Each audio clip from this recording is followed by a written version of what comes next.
Hi, welcome to the full stack development with Angular 8 and Spring Boot. In the previous video, we have addressed that there is a problem with this implementation, and we're going to look at that in this video. So let's begin. So in order to address this problem, I'm going to open my backend application. So my backend application is up and running. So let's go to the browser, and I'm navigating to the /books. So localhost 8080 API /v1 /books. So we are able to see the list of books in our backend application in JSON format. So if you scroll down, you can see the Spring Data REST by default return 20 records in one shot. Okay, even though if we have a 40 records in our database.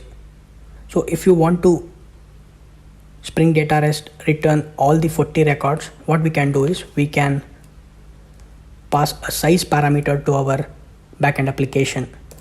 Size is equal to, you can specify the size, let's say 40, hit enter, and if you scroll down, you can see the Spring Data REST returns complete 40 records. So but this size parameter, we are not sending it from the Angular application. So we are only making a request till the /books. So each time when we make that request, the Spring Data REST only returning 20 records. So that is why we are seeing only the 20 records in our Angular application. Of course, each category records contains only the 10 records. Suppose if the category records contains 100 records, then we can able to see only the 20 records because the Spring Data REST only returning 20 records. So we can avoid this by sending a parameter, size parameter from our Angular application. So if you go to our Angular application and if you go to the book.service.ts file, we can easily add size parameter to our Angular application and we can send it to the Spring Boot backend application. But here is a trick. Suppose we are adding a size 500 to our Angular application and we send it to the backend application.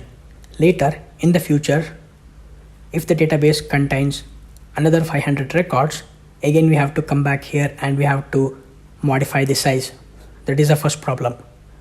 Second problem, suppose we have specified the size 10,000 and when we make a HTTP request to the backend application and the Spring Data REST trying to fetch 10,000 records in one shot.